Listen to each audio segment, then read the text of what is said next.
rápidamente posible a la exposición.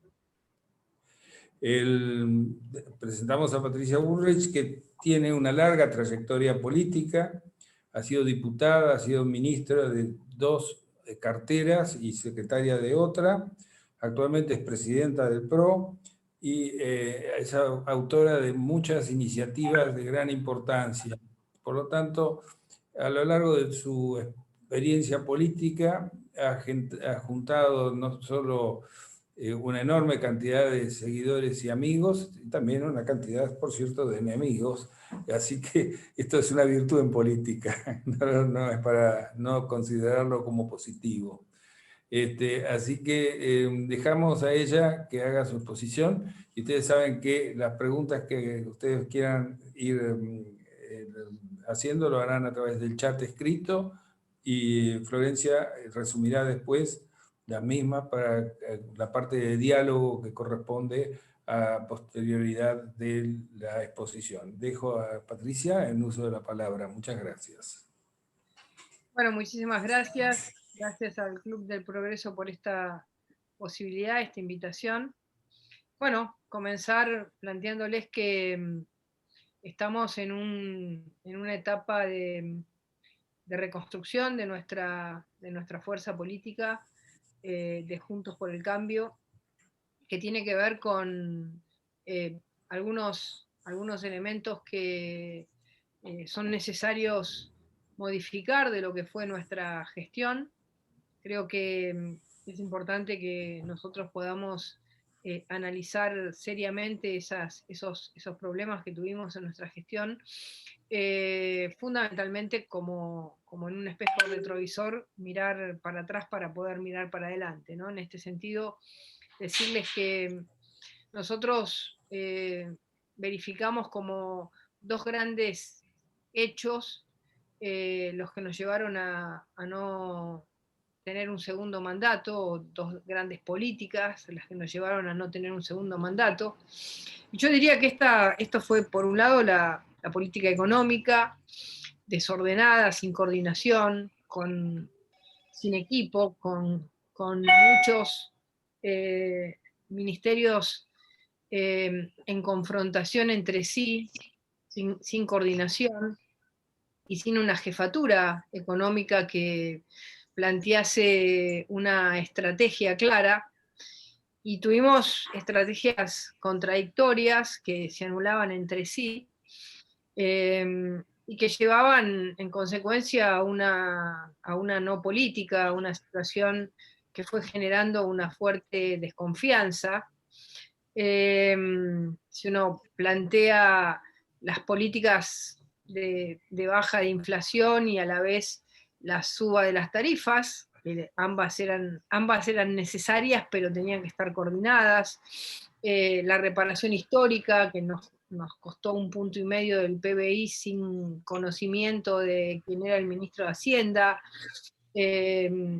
Todas decisiones que eran, digamos, la baja del gasto producida por el Ministerio de Hacienda, y de golpe jefatura de gabinete planteaba en una estrategia diferente la famosa reparación histórica, que tampoco tuvo un saldo social relevante, y una política al principio muy gradualista de endeudamiento externo que nos significó un cuello de botella, que lo sufrimos luego en 3 momentos, ¿no? En el famoso diciembre de las 14 toneladas de piedras, en esa contradicción que mostramos frente a la independencia del Banco Central en una conferencia de prensa con la jefatura de gabinete, y luego una explosión devaluatoria que tuvimos en el mes de mayo, todo producto de una estrategia gradual donde no se hicieron ninguno de los cambios de fondo que había que hacer, y lo único que se planteó como estrategia fue juntar poder político en las elecciones de medio término, que en realidad cuando se tuvo ese poder político, a los pocos días de haber ganado esas elecciones, eso quedó desvirtuado porque rápidamente se mostró que ese poder político no cambiaba la relación de fuerzas en serio, y tuvimos esas sesiones muy negativas por la reforma previsional, ¿no? Que nos, digamos, que nos hicieron volar nuestra elección en 5 minutos. Por otro lado, creo que el segundo elemento necesariamente a transformar fue la política social. La política social fue una política de, de mantenimiento de un modelo, de una estructura de poder y de una estructura de empobrecimiento, porque está más que demostrado que las transferencias de dinero no generan cambios ni culturales, ni generan incentivos hacia el empleo, todo lo contrario, generan incentivos para quedarse en esa situación. Y esto eh, lo que necesitaba y lo que necesita hacia el futuro es un cambio paradigmático fuerte, que hay que animarse a hacerlo, que es donde claramente se plantee como incentivo el mundo del trabajo y no el mundo asistencial. Me parece que estos dos elementos, eh, tomando después algunas otras situaciones, me parece que fueron las claves más importantes de nuestra derrota electoral, que tuvo dos momentos, ¿no? Un momento muy complejo, que fueron las PASO, y un momento en el que pudimos retomar algo de la iniciativa política y quedar en una situación en la que logramos que Juntos por el Cambio se mantenga como fuerza política, y esto transformó el mapa político argentino que conocemos desde 1983 hasta ahora, que siempre ha sido un mapa político de hegemonía del peronismo en sus distintas etapas, y destrucción del mundo republicano una vez que tuvo sus gobiernos, eh, y hegemonía durante 2 o 3 mandatos. En este caso, nosotros logramos mantener una coalición política con alto nivel de cohesión, por más que ahora se diga que nos estamos peleando y demás, pero cuando uno lo mira estratégicamente, el mantenimiento de un bloque le generó impedimentos concretos, tanto en el Senado como en diputados, al gobierno para llevar adelante determinados proyectos, como los proyectos de reforma judicial o el famoso proyecto ahora del, de la pandemia, que es un proyecto que ya no tiene la más mínima importancia, porque cada distrito ya hace lo que quiere y no existe más autoridad central respecto a eso. Y esto unido de alguna manera también a una fuerte movilización social, ciudadana, republicana, un movimiento republicano popular de calle, algo que no se esperaba el gobierno, y a ciertos resguardos institucionales que las instituciones judiciales mostraron, ¿no? Resguardo institucional de la Corte Suprema, eh, la condena de Vudú en la Corte Suprema es un dato muy importante, porque el gobierno buscaba como único objetivo, y sobre todo Cristina Fernández de Kirchner, la teoría del lawfare como teoría jurisprudencial, y la condena de Vudú fue en el camino exactamente contrario. Bueno, y esto anima a que, si bien hay una ralentización de muchas cosas, no se ha podido lograr esto, que yo creo que es el gran compromiso que tomó Alberto Fernández con Cristina Fernández de Kirchner, ¿no? Y no lo ha podido cumplir. Bueno, luego tenemos lo que ya todos conocemos, que es el momento que estamos viviendo, el momento de la pandemia cuarentena, para darle los dos nombres que desde mi punto de vista tiene, que como todos sabemos ha sido un manejo muy negativo, porque eso nos generó una situación de devastación de la economía, de la educación, y eso también generó mucha resistencia de la libertad, y eso generó resistencia, y, y finalmente el manejo de la salud, ya todos lo conocemos en la cantidad de muertos que la Argentina tiene, es decir, no se compensó lo que el presidente planteó como eh, a mí lo único que me importa es la salud, y si tengo un poco más de pobreza, no me importa, pero no quiero tener 100.000 muertos, bueno, al final tiene todo, ¿no? Mucho más del 10% de pobreza, 100.000 muertos, la economía golpeada fuertemente, la categoría del país ya la hemos visto en estos días. Esto, digamos, y además un gobierno que no tiene ninguna orientación clara, va a los impulsos, y que además el único camino que se ve, además de las internas, es una cierta radicalización que tampoco la llevan adelante, digamos, porque lo intentaron desde el principio del mandato con Vicentín, no les fue bien, y todo el tiempo están en una contradicción, ¿no? Queremos estatizar la hidrovía, pero después no se puede.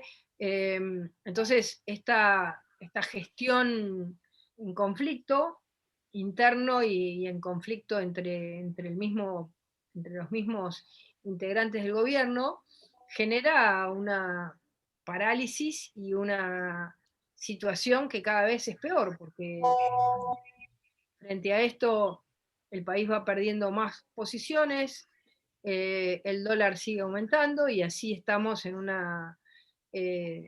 digamos, en un gobierno cuyas decisiones contradictorias y, y que dejan, digamos, que no resuelven ninguno de los problemas, genera una evidente aceleración de la decadencia, ¿no? Bueno, frente a esto, nosotros tenemos en este momento como dos situaciones que tenemos que trabajar. La primera es la elección parlamentaria, que es una elección importante en el sentido de que nosotros competimos políticamente con nuestra elección del 2019, pero competimos numéricamente con la elección del 2017, en la cantidad de cargos que renovamos. Digo políticamente contra el 2019 porque el 2017 fue un medio término de nuestro propio gobierno, entonces es una elección en la que, como les conté antes, es como que se puso mucho esfuerzo, desde mi punto de vista demasiado esfuerzo en llegar a la elección del 2017 sin pensar que había que hacer las reformas antes y no después de esa elección, que después ya no, que ese poder político devenido de esas elecciones no nos iba a cambiar la matriz de mayorías que viene teniendo el PJ o el kirchnerismo desde hace muchos años. En el Senado desde 1983 el PJ tiene mayoría. Así que en ese sentido decirles que nosotros ahora estamos como en una elección de dos velocidades, ¿no? La primera es un freno. Yo sé que no es siempre positivo hablar de que la política tiene que ser un freno, pero es así, porque el, el equilibrio parlamentario sirve fundamentalmente hoy en la Argentina para frenar proyectos del gobierno. No hay un ámbito donde uno plantea que las fuerzas políticas en la Argentina encuentran, todavía no existe este ámbito en el que encuentran una idea de cómo tirar del carro para modernizar la Argentina, desburocratizarla, desregularla, generar nuevas leyes laborales, generar nuevas posibilidades para el empleo, condiciones de previsibilidad. Entonces, en ese sentido, la elección parlamentaria funciona como un freno. Y por otro lado, nosotros como fuerza política y como, digamos, alternativa a este gobierno, a la vez también tenemos que pisar el acelerador, en el sentido de comenzar a plantear cuáles van a ser las bases de nuestra próxima gestión. Y aquí plantearles cuatro ejes que me gustaría dejarlos como propuesta, que no los voy a pasar pero sí los quiero tener a mano si me esperan un segundito, que los quiero... Podés ponerlos en la pantalla si querés, Patricia. No, está bien, está bien. Se los planteo desde aquí. Bueno, en primer lugar, todos sabemos que siempre la economía es el punto importante que debemos plantearnos como objetivo. Y en este sentido, creo que en Juntos por el Cambio y en el PRO ha habido como una salida del closet respecto a determinados conceptos que antes se hablaban más tímidamente, de la necesidad de generar cambios que signifiquen la posibilidad de entender que la Argentina no puede seguir con las mismas leyes laborales, no puede seguir con la misma matriz impositiva, no puede seguir con el mismo gasto social improductivo que no genera ningún cambio real en la sociedad, y que este impulso de una estrategia de crecimiento, sin duda que tiene que basarse en un modelo de productividad, que para generar un modelo de productividad, que en el mundo esto se avanza en el sector de los servicios y en la economía del conocimiento, la Argentina tiene que generar una simplificación impositiva, laboral y de desregulación, que es en el Estado Nacional, en los estados provinciales y en los estados municipales, porque existe una realidad de costos de todo tipo, logísticos, de burocracia, de regulaciones que hacen no competitiva nuestra economía en grandes sectores en los que podríamos ser competitivos, y en los que seguimos siendo competitivos lo somos a pesar de esas regulaciones, como es el campo, ¿no? o como son determinadas producciones agropecuarias, para no generalizarlas. En segundo lugar, creo que el segundo tema es una doble transición en el tema del empleo. Por un lado, la necesidad de reconvertir total y absolutamente y de manera muy rápida la asistencia social y el trabajo informal, generando un movimiento de transición. Para esto existen recursos, porque hoy hay una transferencia directa de esos recursos a los que reciben planes sociales, sin ningún tipo de cambio en la productividad ni en el empleo, y haciendo, digamos, temporarios estos planes. El incentivo al empleo es un incentivo que puede plantearse de manera muy rápida, y la transición está financiada justamente porque hoy en día esa transferencia en algunos casos dura 4, 5, 6 años, con lo cual se transforma en un subsidio permanente, un subsidio que debería ser totalmente temporal. En segundo lugar, sin duda que para generar una sociedad con más empleo, los cambios en las leyes laborales son absolutamente fundamentales, comenzando por los sectores más dinámicos y en los empleos nuevos, y buscando un cambio en leyes que estructuralmente son muy negativas para la posibilidad de la competencia en el mercado laboral, como es la ley de contrato de trabajo o como es la ley del empleo público, ¿no? Otro tema que nos parece realmente interesante plantear es la necesidad de una estrategia territorial de la Argentina.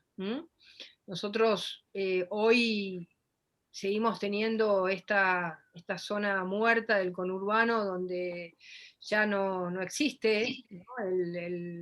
La fábrica, no existe el mundo fordista, y sin embargo eso se va transformando cada vez más en núcleos urbanos totalmente informales en el trabajo o bajo asistencia social, con con un enorme territorio sin ningún tipo sin población. Y esto que es un viejo anhelo que se ha trabajado muchas veces, la posibilidad de tener un modelo digamos, una posibilidad de generar nuevos núcleos de desarrollo fuera de lo que puede ser la región pampeana, es algo que nos parece muy interesante adentrarse y meterse, porque además lo vemos en los países vecinos, ¿no? Cuando uno ve la diferencia entre la minería argentina y la minería chilena, cuando uno ve la diferencia entre las cuencas legumbreras chilenas y las nuestras, o las de fruta, y mira las características territoriales de clima y de zona donde estas economías se desarrollan, se da cuenta que la única diferencia es la previsibilidad de esos desarrollos y la, la necesidad de desfinanciar el mundo asistencial que congela a la gente fuera del trabajo, ¿no? Y fuera de la idea del progreso, que es lo peor para una sociedad que busca salir de esta situación. Es decir, desalienta el progreso personal, familiar, y la posibilidad de una sociedad con un nivel de emprendimientos mucho mayor de los que tiene en Argentina, ¿no? El cuarto punto al que me quería referir es una reforma organizacional profunda del Estado Nacional, de los estados provinciales, donde hay que revisar integral y sistemáticamente todo el gasto, las funciones, los productos y la eficiencia de cada una de las políticas. Ahí cuando nosotros vemos producto educación versus gasto de educación, nos damos cuenta que, digamos, no hay ninguna relación positiva entre el gasto que tenemos en educación o la inversión que tenemos en educación y el resultado, con lo cual se transforma en un gasto porque el resultado es malísimo. No ha habido propuestas modernizadoras de nuestra educación ni movilizadoras de nuestra educación, y así estamos con una educación secundaria totalmente desdibujada, sin trayectos técnicos, sin capacidades de encontrar relación con el mundo laboral, y una universidad que también tiene bajos niveles de relación con el mundo laboral. En algunos lugares, en algunas zonas existe alguna relación, pero todavía muy baja en torno a lo que debería ser. Y por último, y como último punto, plantearles la necesidad, y recién lo comencé como a plantear, de una revolución educativa. La Argentina necesita realmente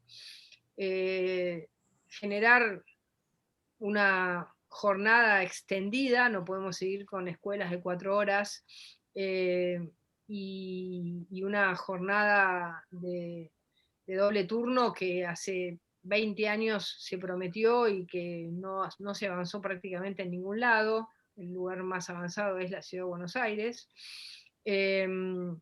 el aumento de la terminalidad secundaria, pero también dándole un sentido con trayectos laborales a la secundaria, y la revalorización de la tarea docente, porque si bien lo dijo la ministra de Educación de la ciudad y le dijeron de todo, es verdad que hay un problema de base educativa en nuestros docentes actuales, y que tiene que ver con la formación que tienen, y que esa formación no alcanza con que luego se formen como docentes, porque si la base de formación previa, entonces el incentivo a que esa carrera tenga que ver con los sectores medios de nuestro país, que no lo ven como una salida, y que tienen una base educativa mejor, hace que todo el sistema se caiga. En consecuencia, ese es un tema muy importante, además de cambios que ya tienen más que ver con las formas en que hoy se educa en el mundo, ¿no? Con lo cual, digamos, yo creo que no hay nuevas propuestas, lo que hay es un ordenamiento de las cosas que tenemos que llevar adelante en la Argentina, y lo que sí creo que tiene que haber, y por lo menos yo me lo planteo como el gran tema, como el gran desafío, es un gobierno que tenga, que se anime al cambio. Un gobierno que tenga la valentía, que tenga el coraje, que tenga la, la capacidad de plantearse con mucha seriedad y con mucha, como dije, con mucha valentía, que los cambios no pueden ser obturados por los intereses, por las mafias, por los que ganan con una Argentina empobrecida. Y que esto será con el diálogo con aquellos que realmente quieran avanzar. El diálogo tiene que servir para avanzar, no para mantener el status quo. El diálogo para el status quo es un diálogo que no le sirve a los argentinos, o no nos sirve a todos los argentinos, y ser firmes con aquellos que de entrada intentan que el cambio no se realice, que nosotros hemos tenido la experiencia, sin embargo, en muchos casos mantuvimos las cosas como estaban. Y por ahí uno ve la punta del iceberg, pero abajo de eso hay una masa de intereses en los paros generales que tuvimos, en las movilizaciones permanentes que tuvimos, y el no tener una conducta y un orden que generase una transformación de esas conductas que le iban a generar a los sectores de apoyo de nuestra base social una confianza sobre el cambio que queríamos hacer y que queremos hacer hacia el futuro. Entonces creo que la gobernabilidad no es que la ley trance con el delito, la gobernabilidad no es un pacto de sometimiento a un modelo de poder existente, la gobernabilidad no es transar con los modelos feudales y del capitalismo prebendario, la gobernabilidad es llevar adelante el cambio. Y generar un momento bisagra en la historia argentina. Y esto, ustedes me dirán cómo es, y bueno, es con la valentía de una sociedad que dice basta y que se anima a llevar adelante estos cambios y que no necesita 200 leyes para hacerlas, sino que necesita quizás, diría, una gran ley y 100 días donde se sienten las bases del cambio. Después, una vez que uno en esos 100 días genera todos los cambios organizacionales, todas las desregulaciones, todos los cambios que tiene que hacer en el gasto público, toda lo que tiene que generar como cambios en empresas que a la Argentina solo le dan pérdida y que no nos dan absolutamente nada, en la estructura general del país.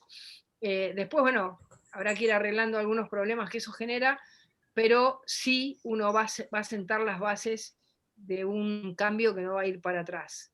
Y que va a tener apoyo en la sociedad en la medida que la sociedad sienta que, que ese cambio le facilita su vida, su empresa, su negocio, su trabajo. Y bueno, es la apuesta que queremos hacer. Así que esto es lo que les quería decir hoy.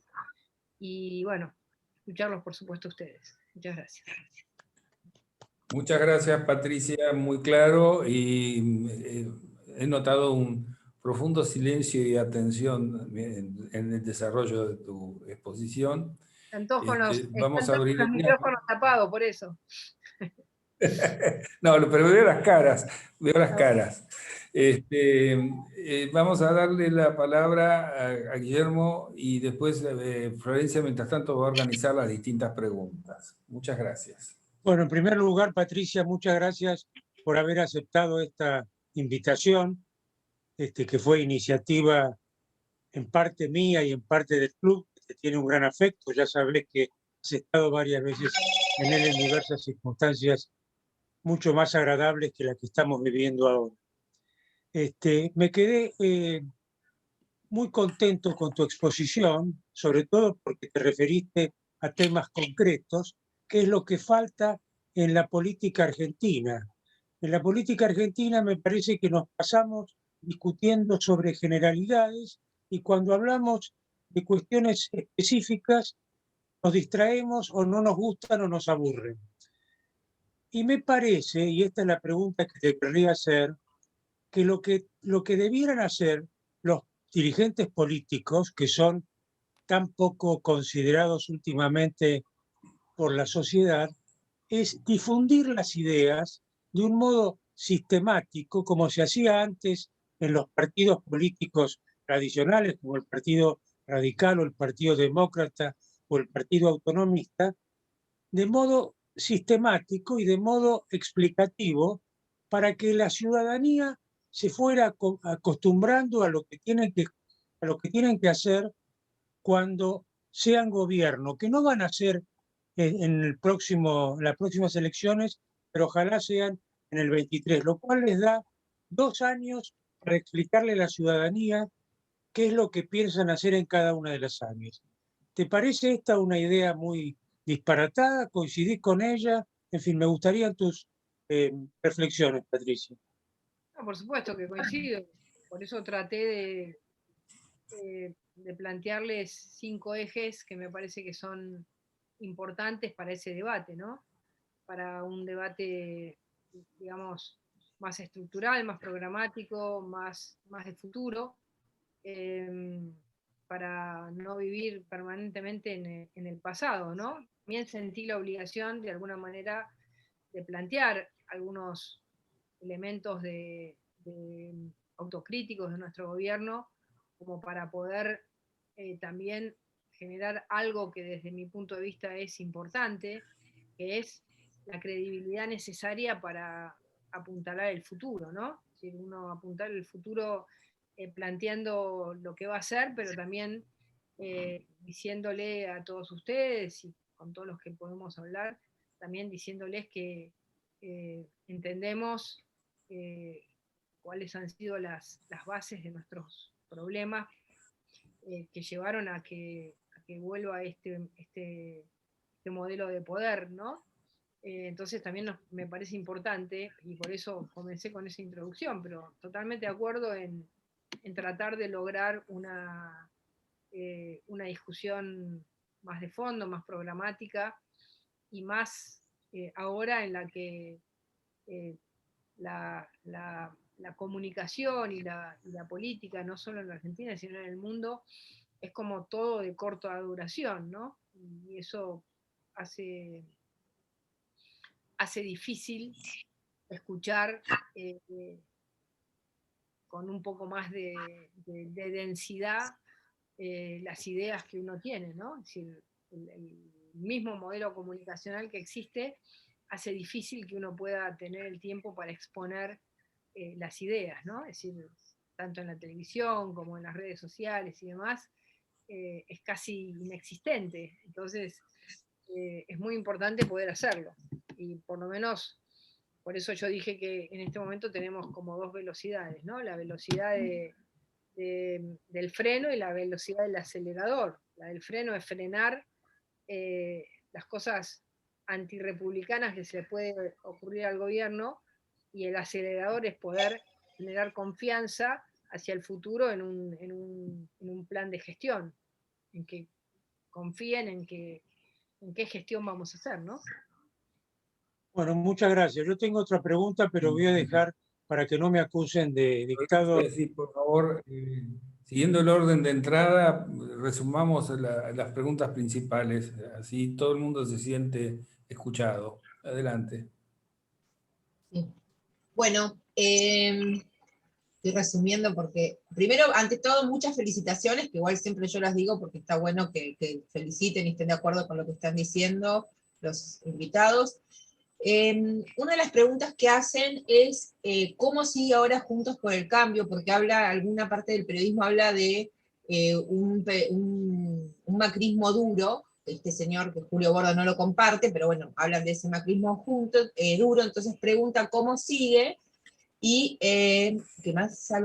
¿Y qué pasaría con María Eugenia Vidal? Esa es la primera pregunta que tenemos. Bueno, en primer lugar, a ver, yo considero que la dureza tiene que ver con las propuestas que el gobierno intentó generar. Si se quiere cambiar el modelo republicano, si se quiere cambiar la justicia en la Argentina, si se quiere generar una justicia dicta, hay que ser duros. Si nosotros no hubiéramos mantenido nuestra situación de tener un tercio del Senado fuerte, bueno, hoy tendríamos un procurador o una procuradora adicta al gobierno, hubiéramos tenido la puesta en marcha del sistema acusatorio de un día para otro para que los fiscales tuviesen la suma del poder. Ustedes saben que los fiscales se nombran y se sacan de una manera mucho más fácil que un juez. En consecuencia, hubiéramos tenido un cambio muy estructural, que hubiera sido muy negativo. Entonces, bueno, en esas cosas me parece que no ser firmes, ya la palabra no es duros, no ser firmes, nos hubiera hecho mucho mal. En relación al gobierno, bueno, a ver, nunca apareció un diálogo serio del gobierno con nosotros, nunca. Hubo algunos momentos, shows, en relación a las conferencias de prensa de la cuarentena, pero por atrás nos sacaban los fondos de la ciudad, nos discriminaban a todos nuestros distritos, nos insultaban permanentemente, con lo cual tampoco nunca hubo un diálogo para decir, bueno, miren, nosotros vamos en esta dirección, queremos estos cambios, inclusive hasta en el mismo manejo de la pandemia, el gobierno quiso, digamos, quedarse con todo y se atragantó con su propia bula, ¿no? Porque quiso decir, bueno, las vacunas son nuestras, y se atragantó porque no hubo vacunas, o porque hay menos vacunas de las que tendría que haber habido, en las que no hubo. Y entonces, la falta de diálogo sobre un plan tiene que ver con que no solo no hay plan, sino que cuando aparecen cosas, nosotros hemos visto la negatividad del apoyo a estas políticas, ¿no? En consecuencia, hemos tenido que salir a defender la propiedad privada, hemos tenido que salir a defender, digamos, la racionalidad respecto al uso de los bienes públicos como la vacuna, hemos tenido que salir a defender que no se liberen los presos peligrosos y generar una situación de caos en la sociedad. Entonces, bueno, son temas que no se pueden tratar de otra manera. Y en relación a María Eugenia Vidal, bueno, ella tomó una decisión, fue su silencio. Es su decisión. Yo, digamos, no estoy de acuerdo. Digamos, a ver, no estoy de acuerdo con lo que ella hizo.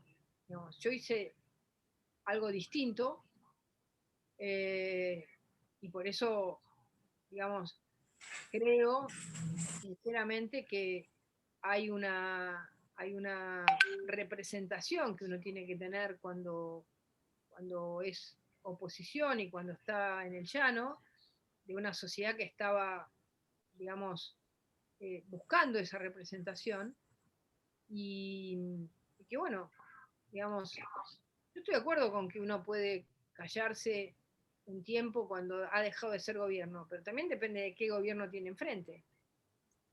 Digamos, si los términos, si la matriz de la Argentina fuera una matriz donde todos jugamos en una arena democrática, bueno, es posible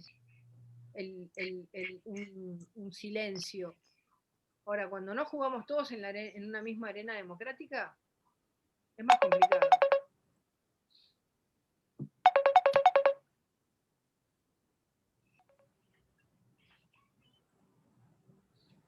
Ahí, sí. No sé si me escucharon o... Sí, perdón, Sí. yo iba a leer y estaba muteada. Guillermo, ¿querés que siga con el orden o vos querés meter tu pregunta? No, seguí con el orden, porque parece que son más interesantes las preguntas que le formula el público que las que hago yo. No, pero bueno, sigo. Adelante, sí. Pregunta Antonio Laceras, por ejemplo, dice, ¿cómo influir sobre aquellos que están cómodos recibiendo planes para que sigan votando desgobiernos como este?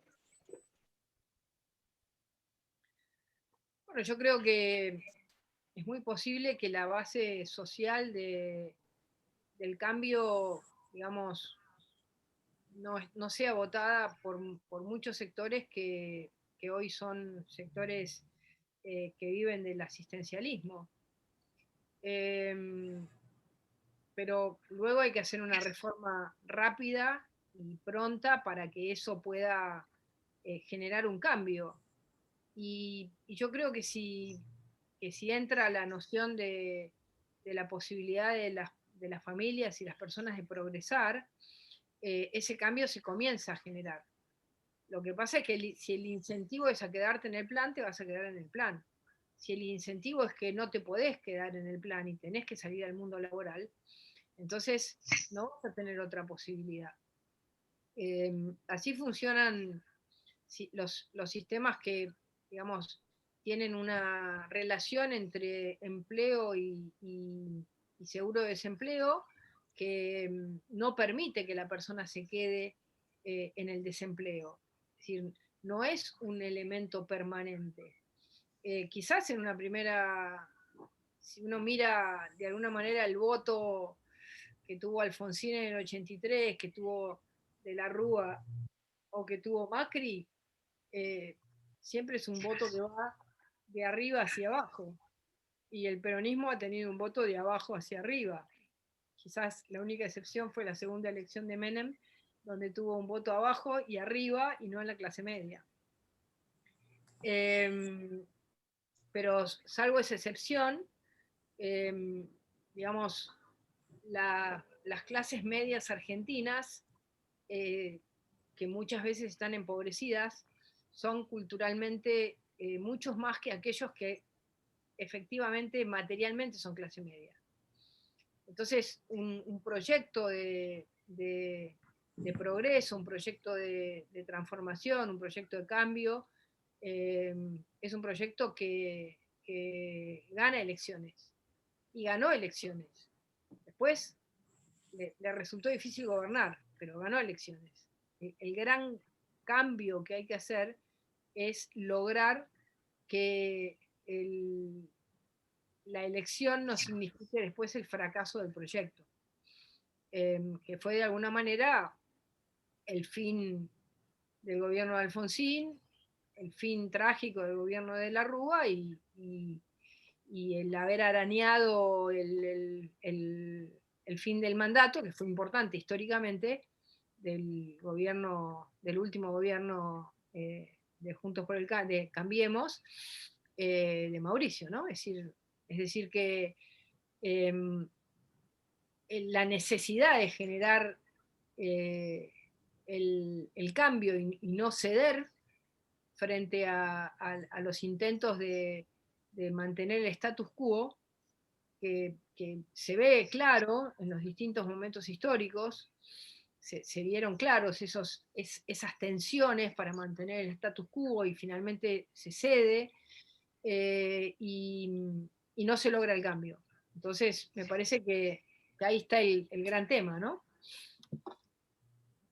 Bien. Otra pregunta, preguntan que no entienden cómo la oposición apoyó el proyecto de ley sobre los alquileres, que dice que es contrario al derecho secundario de propiedad. ¿Qué opinas sobre esto, no?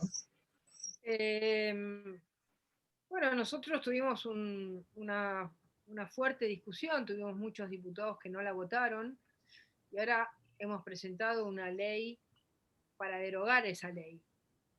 Es decir, creo que ese fue como un momento de transición negativo que tuvimos, en el que se generó como, no sé, el momento populista de Juntos por el Cambio, y duró poco, y se armó mucho lío interno, y rápidamente se realineó, y hoy el bloque ha presentado proyectos para derogar esa ley, que todos sabemos que no sirve para nada y que complica a todos, ¿no? A los que quieren alquilar porque no encuentran qué alquilar, y a los que tienen su propiedad porque, bueno, viven también muchas veces de la renta que su propiedad les da, y alquilan justamente para tener una renta. Entonces, creo que fue como un momento en el que hubo como una gran confusión, y bueno, salimos. Ahora estamos un poco más ordenados en las ideas. Bien. Daniel Salazar pregunta, usted ha mencionado al gradualismo como uno de los errores cometidos durante la gestión de Cambiemos y una de las causas de la derrota del 2019. Esta es una opinión compartida por toda la coalición. En caso de volver al gobierno, ¿se abandonaría el gradualismo? Bueno, yo creo que sí, que prácticamente toda la coalición coincide en eso. Igual creo que las coaliciones hoy, tanto en la Argentina como uno las ve en muchos lugares del mundo, son, digamos, no existen hoy ideas puras, ¿no? Ni el liberalismo es puro, ni la socialdemocracia es pura, ni existen como situaciones de heterogeneidad de las ideas. Entonces, el tema es cuál es la que predomina. Me parece que el debate hoy en Juntos por el Cambio es cuál es la idea predominante, cuál es la idea que tiene más arraigo social, cuál es la idea que logra mayor arraigo. Y ese es un debate que está pendiente, no pendiente, diría, está vivo, ¿no? Entre sectores que creen más en una mirada, digamos, de que la solución en la Argentina es pedirle al peronismo la gobernabilidad, que desde mi punto de vista cuesta el cambio, y generar una gobernabilidad más arriesgada, con algunos sectores del peronismo, pero más arriesgada, digamos, que realmente avance sobre el cambio, ¿no? No que sea de status quo. Me parece que ahí está un poco la diferencia. Entonces, quizás el que juega más a un acuerdo más tradicional va menos al shock, ¿no? Pero sin duda que la Argentina necesita un shock antiinflacionario como primera medida, inclusive antes de ocuparse del gasto público, porque es lo que va a generar una confianza interna, que para mí es más importante que la confianza externa. Y acá hay muchos embajadores, por ahí no digo que la confianza externa no sea importante, pero lo que digo es que la primera confianza que uno tiene que lograr es la de los mismos argentinos, ¿sí? Que hoy están angustiados y quieren ir del país los más jóvenes. Estamos como en un momento de quiebre moral, ¿no? Y a la vez de lucha. Entonces tenemos quiebre y lucha, las dos cosas a la vez. Tenemos como esos dos impulsos, ¿no? Con una mirada lacaniana uno diría, tenemos esos dos deseos, ¿no? De decir, bueno, nos entregamos y por otro lado luchamos. Entonces, yo creo que eso está. Como también hoy uno puede mirar en el peronismo, kirchnerismo, que está la mirada kirchnerista, digamos, más chavista, y de golpe aparece un grupo que dice, terminamos con las exportaciones de carne, y al mes dicen, bueno, pero con algunos cortes y no con todos. Entonces hay como contradicciones ahí también fuertes en el gobierno, que lo llevan a no tener muy claro cuál es la dirección, ¿no? No vamos a pagar nada, y después sacan solicitadas diciendo no pagamos nada, después pagan al Club de París. Entonces es como que también, pero eso es negativo. Tiene que haber una mirada, cuando uno gobierna uno tiene que tener una hegemonía de las ideas y de la ejecución de esas ideas, y tiene que avanzar. Sin duda que quizás el momento donde esto más se logró en la Argentina fue con Menem, ¿no? Es decir, que logró generar, y no sin problemas, y con discusiones, un momento en el que avanzó y dijo, voy a cambiar esto, voy a cambiar esto, voy a cambiar esto, voy a cambiar esto, y lo cambió. Y lo hizo con una parte. Está bien, digamos, logró encolumnar a un partido que venía con una idea distinta a esa idea, pero lo hizo. Entonces, parece la consigna, Menem lo hizo. Entonces, pero lo que digo es, digamos, lo que pienso es la lógica, ¿no? Digamos, de tomar una parte y enfrentarse contra los que no querían ese cambio, y me parece que eso es lo que va a hacer mover la rueda en la Argentina, ¿no? Porque después el otro diálogo que tuvimos fue el de Duhalde, que fue fructífero en el tema del momento social que estábamos viviendo, pero no avanzó en ninguna otra reforma.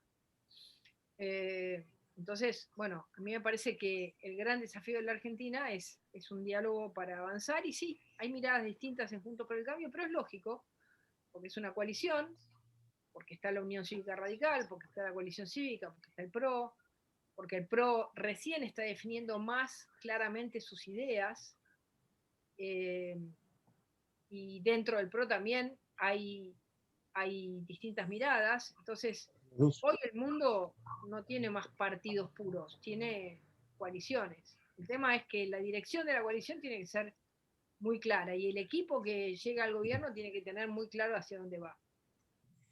Y bueno, ese me parece que es el gran tema. Bien. Otra pregunta que hacen es, más allá de todos los cambios de los que hablaste, de las reformas que tendrían que hacer en la parte económica, seguridad, etcétera, habla de la defensa nacional. Preguntan sobre la defensa nacional, que es como un área que está bastante olvidada en nuestro país, y que a vos te tocó, cuando fue el G20, cubrir todo ese gran evento acá, y fue complicado. Entonces, bueno, digamos, ¿qué opinás al respecto, no? No, bueno, pero fue el único momento en el que las Fuerzas Armadas Argentinas No, y te lo dice que fue muy bien manejado, pero digamos que como que tuvieron un rol, por lo menos claro. sintieron parte, controlaron el espacio aéreo, movilizaron. Una maravilla. Sí, por lo menos hicieron algo. La verdad es que, bueno, me parece que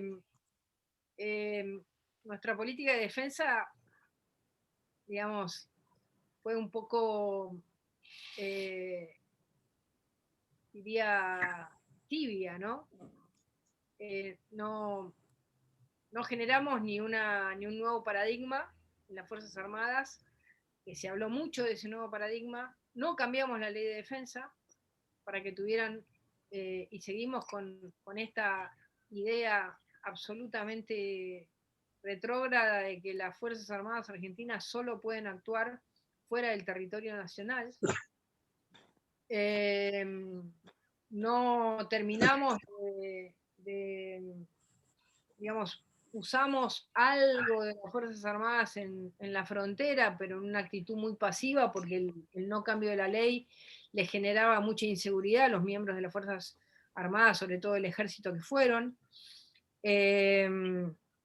Y me parece que, y tampoco resolvimos algo que se había hablado bastante, que el presidente lo llamaba el modelo Mandela, y que era una política de reconciliación nacional, como había hecho Sudáfrica.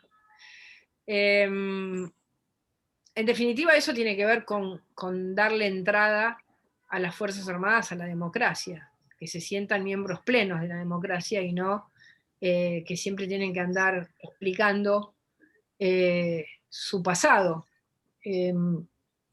Yo traté de hacerlo en las fuerzas de seguridad, de que se sientan miembros plenos de la sociedad y no miembros, digamos, que la sociedad los mira con desconfianza y que volviesen a tener un lugar de respeto.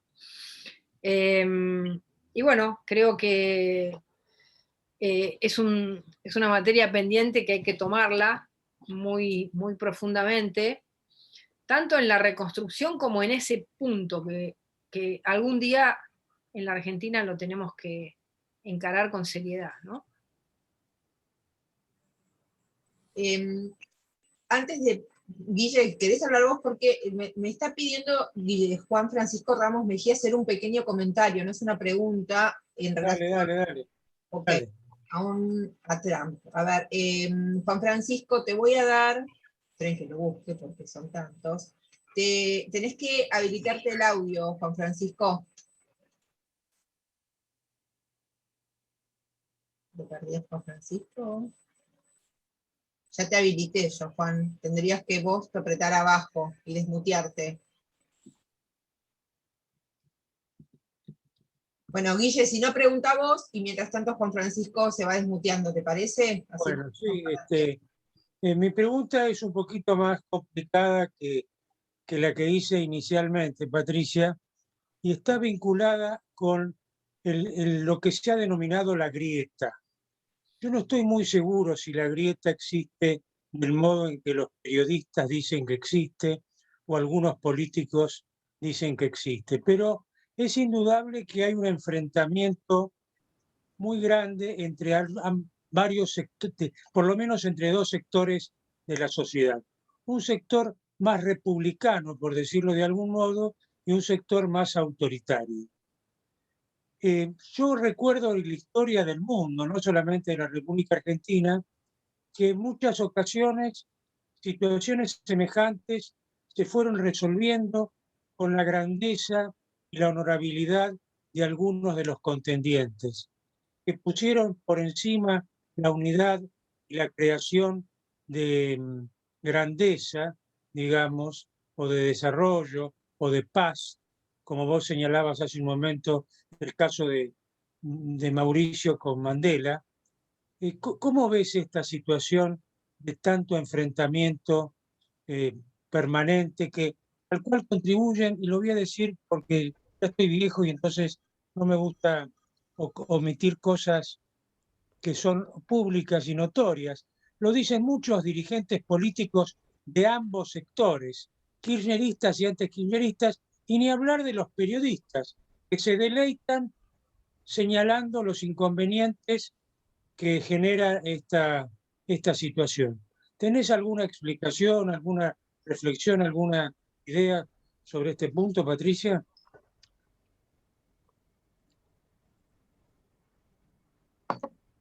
Estás muteada.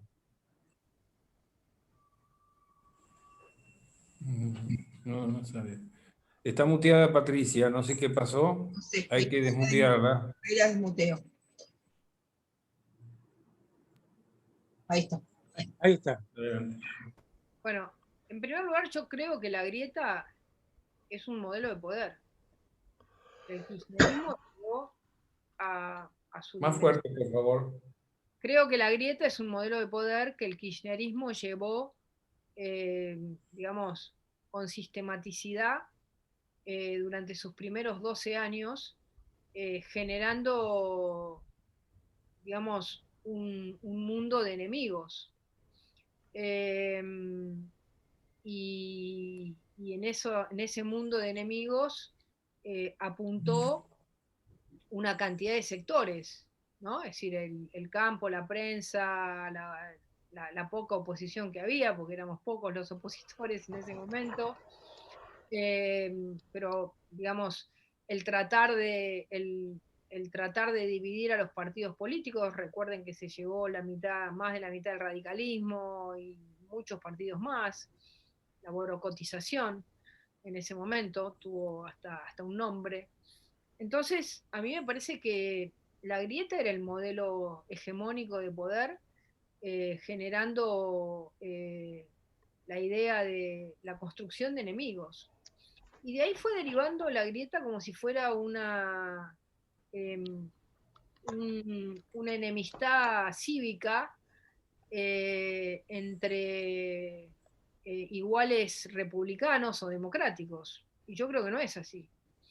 Digamos, yo creo que la realidad es que, bueno, todos aquellos que dicen que quieren dialogar tienen que decir sobre qué quieren dialogar y cuáles son los cambios que le ofrecen a la sociedad y cuáles son las cosas que creen que en la Argentina tienen que cambiar para no seguir en esta dependencia. Ahora, si lo que hay que cambiar es pasar de la hidrovía privada a la hidrovía estatal, si lo que hay que cambiar es dejar de exportar carne, y si lo que hay que cambiar es tener un dólar atado y reglas de juego imprevisibles,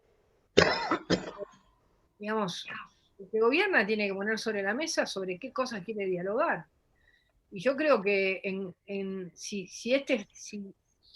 esto no fuese un modelo de poder, la grieta se terminaría rápidamente. ¿Por qué? Porque el diálogo en un mundo político de iguales democráticos es mucho más fácil.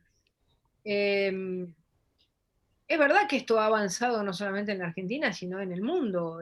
Ha habido, digamos, hay políticas más contradictorias y los partidos se han ido alejando del centro, ¿no? Es decir, uno lo puede ver en Trump, en lo que fue el gobierno de Trump, o lo puede ver hoy en España, lo puede ver en la elección peruana, por ejemplo. Es decir, hay muchos, o lo puede ver en Brasil, existen, digamos, modelos de fuertes contradicciones. Pero el tema es si existe o no una plataforma común. Porque uno puede decir, en Brasil hay modelos de fuertes contradicciones, ¿sí? Ahora, ni desde Fernando Enrique Cardoso, ni Lula, ni Dilma Rousseff, ni Temer, ni Bolsonaro salieron de la ley de responsabilidad fiscal. Ninguno. Todos la mantuvieron. Todos mantuvieron la Corte Suprema de Justicia. A nadie se le ocurrió ir contra la Corte Suprema de Justicia. Entonces, hay ciertas bases que pueden ser discusiones que se dan, pero que no significan un retroceso total del país. En el caso de Brasil, empezó la reforma previsional Fernando Henrique Cardoso y la terminó Bolsonaro. Entonces, el tema es que, digamos, una cosa es el fuego de artificio. Uno puede decir, en Estados Unidos hubo mucho fuego de artificio, Trump era un gran jugador de eso. Ahora, ¿cambió las bases del sistema norteamericano? No. ¿Bolsonaro cambió las bases del sistema brasilero de convivencia? O de, digamos, de un país que busca el desarrollo? No, no las cambió. En la Argentina el kirchnerismo sí, sí las cambió. Las cambió por un modelo retrógrado, por un modelo de capitalismo prebendario, por un sistema, digamos, patrimonialista, feudal. Avanza más las provincias más desarrolladas hacia Formosa que Formosa hacia las provincias más desarrolladas. Entonces, el problema que tenemos en Argentina es un cambio sistémico. Cuando el cambio no es sistémico, la grieta aparece más bien como una cuestión de, como decía recién, de un debate, pero no de cambio de la plataforma, de la matriz democrática del país. Esa es la diferencia entre Venezuela y Brasil. Esa es la diferencia entre Venezuela y Colombia. No es la diferencia entre Venezuela y la Argentina. En la Argentina sí se intentó y se intenta un cambio sistémico. Entonces, esa grieta va a existir mientras ese cambio sistémico se intente. Si desapareciese eso, y tuviésemos un peronismo más parecido a lo que fue Menem o el primer Cafiero, que no intentaron un cambio sistémico, o lo intentaron en un sistema, dentro del sistema constitucional argentino, y dentro de las reglas, uno puede decir hubo muchos problemas, sí, pero no fue un cambio sistémico. Digamos, entonces ahí me parece que está el gran tema, el gran debate. Y la banalización de la grieta es decir que nosotros somos iguales a ellos. No, nosotros no intentamos copar la justicia, ni cambiar la Constitución, ni generar la justicia, una justicia elegida por el pueblo, ni intentamos cambiar las bases del sistema republicano. No, nada que ver. Entonces, la grieta en la Argentina es una grieta. En otros países es más bien es un juego político llevado a un nivel por ahí elevado, ¿no? Que parece como grandes contradicciones, pero no son tales. Muchas gracias. Juan Francisco, no sé qué querías comentarnos. A ver, ¿me escuchás ahora? Perfecto. Patricia, te quiero felicitar por el indispensable coraje que vas a poner en tu futuro político. Ese coraje, y me animo a recomendarte que veas el discurso de Trump de los últimos días en Ohio. Bueno. Realmente transmitió a sus correligionarios una enorme pasión, que la pasión es indispensable para el cambio. Si no le pones mucha pasión al equipo, no lo lográs llevar adelante.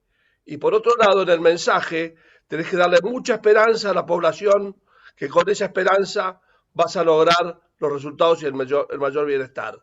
Bueno, es un mensaje que te lo recomiendo especialmente porque me llamó la atención el discurso. Lo voy a leer. Te felicito de verdad por el cambio que nos vas a llevar adelante. Bueno, gracias. Muchas gracias. Robert, hay un montón de preguntas, pero medio que estamos en tiempo y Patricia también tiene que hacer sus cosas. No sé, me parece que sería bueno que cierres vos. Bueno, yo sí, es cierto, respetando un poco las reglas de juego del tiempo de la invitada, que ha sido muy clara y se ha explayado con mucha soltura en distintos temas difíciles que le han sido planteados.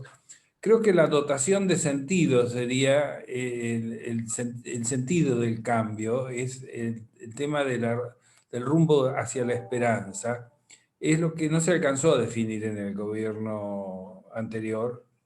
Y esta dotación de sentido, si el sentido mismo del cambio en donde todos sientan, todas las familias sientan que sus hijos van a estar mejor que ellos, que es lo que se ha perdido en la Argentina. Hemos perdido esa esperanza de que nuestros hijos estén mejor que nosotros y que nuestros nietos estén mejor que nuestros hijos, que era el gran rumbo de la Argentina. Eso yo creo que la dotación de sentido en consecuencia es lo que algunos llaman la narrativa, para no caer en un relato, sino en una dotación de sentido asentada en hechos verdaderos, es lo que cierra un poco tu argumento. Me permito hacer ese comentario, porque es un comentario que hemos hecho muchas veces acá en el club. Pero quiero agradecerte, sí, enormemente la sinceridad con que has hablado y la fortaleza que transmitís. Y bueno, el club va a estar a disposición y esperemos que podamos participar todos de esas puentes por encima de la grieta que trae la esperanza. Muchas gracias. Muchísimas gracias, muchas gracias. Gracias, Patricia, gracias a todos. Vamos cerrando. Muchas gracias. Bueno, te agradezco a todos. Muchas gracias. Perdón.